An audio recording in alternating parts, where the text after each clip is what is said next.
Dan mungkin memang harus dibegituin juga orang kita. Kalau bos datang, begitu ada misalnya waktu ada informasi Pak Jokowi akan mau segera ngantor nih, yang tadinya agak santai-santai mungkin langsung lebih serius bekerjanya. Dia melakukan hal-hal yang tidak populer atau kurang mungkin dilakukan oleh pemerintahan-pemerintahan sebelumnya.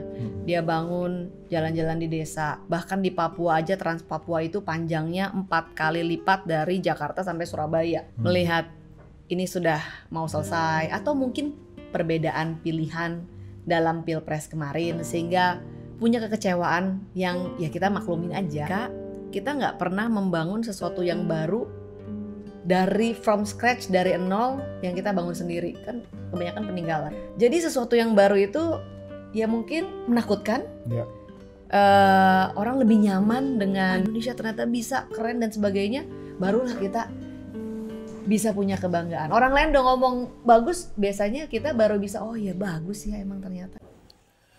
Bismillahirrahmanirrahim. Assalamualaikum warahmatullahi wabarakatuh. Sobat-sobat ngabarin kabar terkabar, semoga selalu dalam keadaan sehat walafiat, serta diberikan rezeki yang halal, berkah, lancar, dan juga banyak. Kali ini kami membagikan sebuah tayangan video dari Grace Natali yang membeberkan prestasi Presiden Jokowi pada saat memimpin 10 tahun ini. Bagaimana diskusinya? Mari kita simak bersama. Let's go. Oke, gimana Dinda? Kebanyakan gocek kau ini. Oke, Ya, coba langsung Dinda. Gimana nih IKN nih? Jadi IKN ini apa namanya, Pak Jokowi katanya mau ngantor di IKN belakangan ini gitu. Iya. Aku belum lihat jadinya gitu, maksudnya. Kan sudah kemarin berkantor di sana, tapi kan beliau memang masih banyak kunjungan kerja. Pak Jokowi dari awal sejak beliau jadi wali kota sampai sekarang kan yang konsisten itu belusukan memang kan. Trademarknya beliau. Jadi sampai sekarang, sampai menjelang akhir nanti akan terus melakukan kunjungan kerja atau belusukan. Oke. Sambil Keliling Indonesia. keliling, sambil juga ada berkantornya di IKN. Tapi kenapa sempat ada rencana sih guys bahwa 90 hari terakhir katanya mau berkantor full di IKN, dan kenapa pada akhirnya itu belum bisa terrealisasi gitu? Mungkin makna dari berkantor full itu bukannya terus-terusan diam di satu tempat, tapi karena sudah menjadi ibu kota kan, jadi base campnya di situ. Namun beliau tetap melakukan kunjungan kerja kemana-mana untuk mantau perkembangan PSN mungkin, atau ke tempat-tempat yang membutuhkan beliau pantau, karena kan beliau kan memang gayanya dari dulu gitu ya, harus hands on, harus melihat langsung, dan mungkin memang harus dibegituin juga orang kita. Kalau bos datang, begitu ada misalnya waktu ada informasi Pak Jokowi akan mau segera ngantor nih, yang tadinya agak santai-santai mungkin langsung lebih serius bekerjanya gitu kan. Gitu. Jadi kalau mau berperesmian di rumah sakit yang masih kurang-kurang, langsung harus lebih cepat selesai kan. Memang ada manfaatnya sih dari kunjungan-kunjungan kerja langsung ke lokasi itu, mempercepat proses. Jadi beliau akan terus keliling sampai akhir. Sambil kalau ada rapat dan sebagainya, beliau di IKN begitu. Jadi nggak terus-menerusan diam di satu tempat. Pak Jokowi mana pernah diam di satu tempat gitu kan, nggak pernah beliau. Oke, jadi sebenarnya ini bukan hanya urusan PR, tapi juga untuk memberikan akselerasi lebih cepat ya. Ada pengumuman seperti itu supaya membuat proses pengerjaannya jadi lebih cepat lah, ala Pak Jokowi lah gitu ya. Ala Pak Jokowi selalu mantau langsung. Kalau ada bencana juga beliau menginap di lokasi begitu kan, supaya yang bertugas itu mempercepat koordinasi, menyampaikan bantuan dan sebagainya. Ciri khasnya Pak Jokowi kan saya perhatikan dari dulu gitu ya. Nah, makanya ketika kita bicara ciri khas Pak Jokowi, pertanyaannya IKN ini sebenarnya Indonesia sentris, paradigmanya apa Jokowi sentris sebenarnya nih? Wah. Dalam payung Jokowisme. Nah, ini kita mau menjawab persoalan itulah. Ini Kanda apa Dinda jadinya? Ya. Nah, aku Dinda, Dinda. Sis Grace dong. Aku Dindanya Yunda Grace lah. Yunda. Jadi gini Dinda. Dinda. Mantap. Kalau Pak Jokowi itu dari awal, beliau itu kan berulang kali bilang bahwa kita harus membangun dari pinggir, ya enggak? 10 tahun ini kalau kita lihat beliau itu sudah menyadari bahwa pembangunan itu nggak bisa di Jawa aja. Dia melakukan hal-hal yang tidak populer atau kurang mungkin dilakukan oleh pemerintahan-pemerintahan sebelumnya.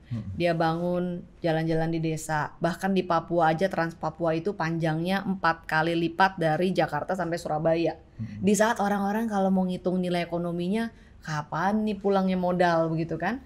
Penduduknya nggak banyak, ya nggak akan ketemu kalau mau cari modal gitu, kepulangan modal. Kemudian yang di perbatasan, yang selama ini ditinggalkan mungkin karena lagi-lagi jauh gitu. Kalau ngomong suara untuk bisa terpilih kembali, orangnya juga sedikit, nilai ekonominya nggak banyak. Tapi beliau lakukan itu, membangun dari pinggir daerah 3T yang terluar, terdepan, tertinggal itu justru beliau kerjakan. Dan kalau kita mau bicara membangun Indonesia Emas 2045, nggak akan bisa tercapai kalau hanya bertumbuh pada Pulau Jawa aja, gitu kan. Jadi kalau ngomong Indonesia sentris itu ya memang harus dilakukan kalau kita mau mencapai Indonesia sentris. Pembangunan itu harus merata, nggak bisa lagi hanya Jawa, dan Jawa sekarang ini sudah overload, sudah nggak sehat juga, ya kan? Masih menjadi magnet karena yang dibangun secara masif memang Pulau Jawa gitu. Jadi kalau kita terus nggak melakukan hal yang bold untuk merupakan wujud dari komitmen Indonesia sentris, maka nggak akan terwujud tuh. Jadi Indonesia sentris ini rumus dasar sih kalau kita mau mencapai yang namanya Indonesia Emas 2045, supaya setiap potensi-potensi daerah itu bisa berkontribusi kepada pertumbuhan, kepada pembangunan, baru bisa tercapai Indonesia Emas 2045. Kenapa menurut Sis Kris banyak orang-orang yang selama ini bersama Pak Jokowi ya malah 8 tahun ini ikut dalam pemerintahan Pak Jokowi gitu kan, dapat jabatan publik di pemerintahan Jokowi, sekarang sudah menganggap Pak Jokowi tidak punya visi itu lagi, udah menganggap Jokowi bukan pemimpin yang Indonesia sentris lagi hari ini gitu. Kalau Sis Kris lihat di berbagai macam media sosial pasti lihat dulu orang-orang yang satu seiring jalan sama Sis Kris selama ini gitu ya, malah mereka lah yang menjadi garis terdepan yang mempertanyakan kredibilitas Pak Jokowi, terutama juga dalam konteks pemikiran soal Indonesia sentris ini. Kenapa mereka yang pertama yang jadi nggak percaya lagi hari ini gitu? Saya jadi keinget nih, Pak Jokowi kan pernah bilang gini ya, nggak plek-ketiplek kata-katanya ya, tapi beliau kan pernah bilang kurang lebih seperti ini. Ketika di awal didukung rame-rame, kalau udah di ujung ditinggal rame-rame. Mungkin mereka-mereka yang punya pendapat demikian ada di dalam fenomena itu kali ya, melihat ini sudah mau selesai, atau mungkin perbedaan pilihan dalam Pilpres kemarin sehingga punya kekecewaan yang ya kita maklumin aja.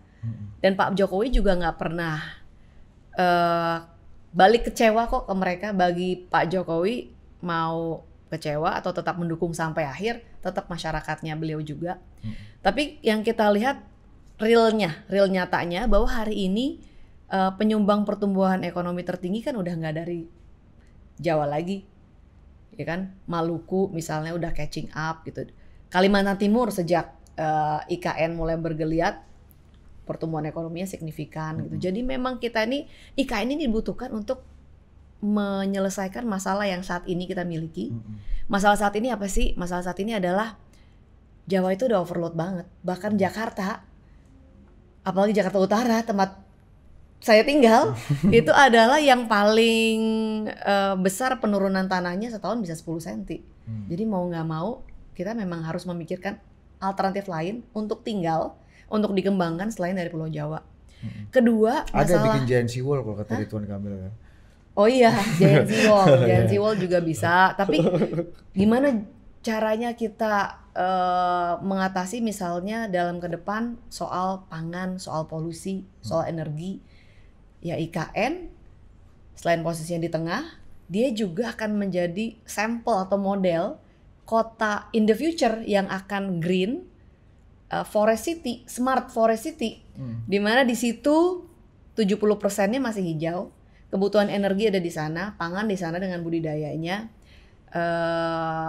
itu akan menjadi sampel. Kalau kita lihat-lihat nih jalan-jalan keliling Indonesia, pasti kan sering ngelihat kota-kota di Indonesia itu kalau kita nggak kesana 5 tahun aja ya, nggak, kecuali di Pulau Jawa ya. Kalau di luar Pulau Jawa kan kebanyakan nggak berubah banyak dan agak mirip-mirip gitu kan. Makanya IKN itu nanti dibuat untuk menjadi lokomotif, menjadi sampel bahwa ke depan kita harus punya kota yang seperti ini, yang green, yang smart, yang orang bisa mengandalkan energinya dari air, dari matahari, cukup mengandalkan angkutan umum yang juga listrik gitu, dan itu nggak ada di Indonesia. Bagaimana cara membuktikan hari ini, Sis Grace, di balik semua tuduhan terhadap Pak Jokowi tadi ya? Makanya saya tanya, ini Indonesia sentris apa Jokowi sentris?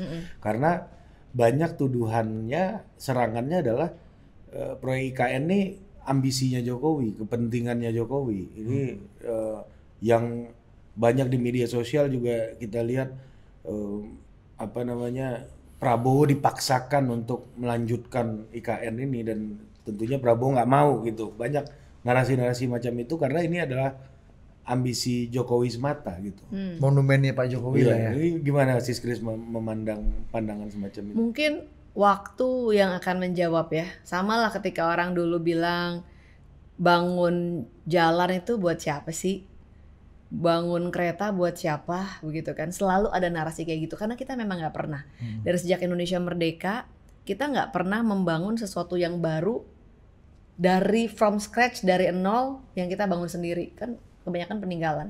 Jadi sesuatu yang baru itu ya pasti orang nggak biasa, dan oleh karenanya mungkin sulit orang melihat hal-hal baik yang akan bisa kita dapatkan, manfaat yang Pak Jokowi selalu bilang, kita nih ngebangun sesuatu, kalau kita ngebangun infrastruktur, bukan hanya infrastrukturnya, tapi lanjutannya, multiplier efeknya, di mana nanti orang akan ada lahan pekerjaan yang baru, potensi-potensi ekonomi baru gitu. Jadi susah sih kalau mau meyakinkan orang ya, mungkin orang itu harus melihat sendiri nanti ketika sudah jadi, bahwa ternyata bisa loh kita ini berkembang, ada pemerataan yang real bisa dilihat, nggak cuma Jawa doang. Karena mungkin susah terbayang karena sejak Indonesia merdeka sampai sekarang yang kita lihat paling maju ya Pulau Jawa. Kita nggak bisa, daya imajinasi kita tuh nggak pernah bisa nyampe karena memang belum pernah melihat bahwa suatu hari nanti orang-orang tuh nggak akan kiblatnya berbondong-bondong mau ke Jawa, mau ke Jakarta, Surabaya dan sebagainya lagi, tapi mau ke Kalimantan gitu, mungkin mau ke Sumatera, mau ke Papua, mau ke NTT, mau ke Ambon, kan nggak ada yang ngomong gitu selama ini. Jadi sesuatu yang baru itu ya mungkin menakutkan. Orang lebih nyaman dengan kesulitan, dengan status quo, dengan kesulitan yang meskipun sulit tapi kita udah familiar dengan kesulitan itu. Jadi sulit diajak berimajinasi. Saya pikir memang ini fase atau proses yang harus kita alami sih, keraguan gitu kan. Ya udahlah, memang itu human nature. Sesuatu yang baru selalu menakutkan. Tapi nanti kalau udah mulai kelihatan bentuknya, apalagi ada recognition dari negara-negara lain, wah Indonesia ternyata bisa, keren dan sebagainya, barulah kita bisa punya kebanggaan. Orang lain udah ngomong bagus, biasanya kita baru bisa, oh iya bagus ya emang ternyata ya. Gitu. Harus tetangga dulu harus bilang ya. Paten bilang. juga mobilmu. Oh masa sih, kayaknya kata istri gue jelek. Gitu-gitu harus ada rekognisi dari kanan kiri lah ya tetangga kita ya. Oke. Nampaknya harus gitu. Ya, begitulah tadi diskusi Grace Natali di Total Politik. Beliau mengungkapkan prestasi Presiden Jokowi selama 10 tahun ini. Bahwasannya Presiden Jokowi sudah menanamkan tonggak ya demi Indonesia emas. Beliau itu membangun dari Sabang sampai Merauke. Tak ada yang menyangka kerja Presiden Jokowi selama ini begitu luar biasa. Bahkan negara-negara luar pun mengakuinya. Banyak juga orang yang tak suka dengan Pak Jokowi. Bukan karena kinerjanya, tapi menurut musuh-musuh politiknya, beliau sudah tak lagi seperti dulu. pada saat memimpin negara ini. Itu kata mereka. Tapi kalau kata gua, Pak Jokowi masih sama seperti yang dulu. Masih dengan kerjanya yang terbaik. Dan beliau ingin memastikan ke depan Indonesia menatap jauh menuju Indonesia emas yang diharapkan bisa membuat bangsa ini menjadi negara maju yang diakui dunia, tak diremehkan lagi seperti kemarin-kemarin. Bagaimana menurut pendapat Anda? Silakan berikan komentar ya di kolom komentar. Wassalamualaikum warahmatullahi wabarakatuh.